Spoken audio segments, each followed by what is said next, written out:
Hey everybody, Joe Vanourney, Cherry the Geek TV. We are here at Bruce Crawford's 53rd classic film event celebrating 1972's The Cowboys, starring John Wayne, Bruce Dern, and of course the man standing next to me right here, Robert Carradine. Welcome to Omaha. Thank you, sir. Talk to us about this film, The Cowboys. This was your first film. You were 17 years old. It's my understanding that you did not want to be an actor when you got this part. Talk to me about that time in your life. Well, I was 16 when I heard about it, and all I wanted to do was drive race cars. Had no interest in the acting profession whatsoever. And my brother, who was considered to play the Bruce Dern role, but then he turned it down because he didn't want to be the guy that shot John Wayne in the back, he said, there's a bunch of cowboys in this thing. Why don't you go in and meet them? I said, no, that's okay. Thanks anyway.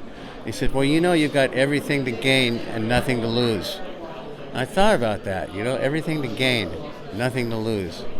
Okay, I went in and I got it. So your first movie, and you're starring opposite John Wayne, who was probably, arguably one of the biggest movie stars of all time up until then. What was that experience like, meeting him? To me, it sounds like he would have been intimidating, but how was he in real life? He was intimidating. Oh, yeah. And to me, also, I think it's politics. Like, I would be afraid of that his politics would come. But I guess at that time, in the 70s, it's not like modern. It's not the same as it is today, is it? No, nowhere near. And I was living with my brother David, who was a bit left of John Wayne. So I had an attitude about it. And I carried that attitude up till about 3 feet in front of him, and then I couldn't find my voice to say, how do you do, Mr. Wayne? So you didn't want to be an actor. You auditioned for the Cowboys. You got it. And then now you've made a career as an actor. What was the moment? Was working on that film, did it change you? Or how did the career path to being an actor occur? Was there a moment? Well, it didn't temper my desire to be a racing driver, but it also gave me the wherewithal to start pursuing a racing career. So it's kind of a double-edged sword. But I'm very happy that I've been lucky to have the movie roles that I've had. You worked with a lot of great directors over the course of your career. I just want to mention 3 of them and have you just share a little memory tidbit story about them. 1976, I believe, you worked on a movie called Cannonball, produced by the great Roger Corman. Yes. What was that experience like? Well, it was loose, A Roger Corman film is not like the Cowboys. It's a skeleton crew by comparison. And I don't know, it was part of cutting my teeth. In 1980, Samuel Fuller, the great director Samuel Fuller, The Big Red One of his last films. It was his last film, wasn't it? No, I think he did. One of his last films. What was Samuel Fuller like in that experience? Oh, he was a dynamo. He was 67 years old. I think me and my co-stars were maybe 22, 23. I mean, he ran us into the ground. He got up at 4 dawn and would go just charging throughout the day, the whole day. And then at night he'd do corrections to the script, and the next day, repeat. And he did that for 10 weeks straight. That was crazy. And then the great John Carpenter. 2 films you worked on, Escape from L.A. and Ghosts of Mars, his last studio film. He has just this great filmography. You got to be in 2 of his films. What was he like? Well, you forgot about Body Bags. Oh, yes, Body Bags. Yeah.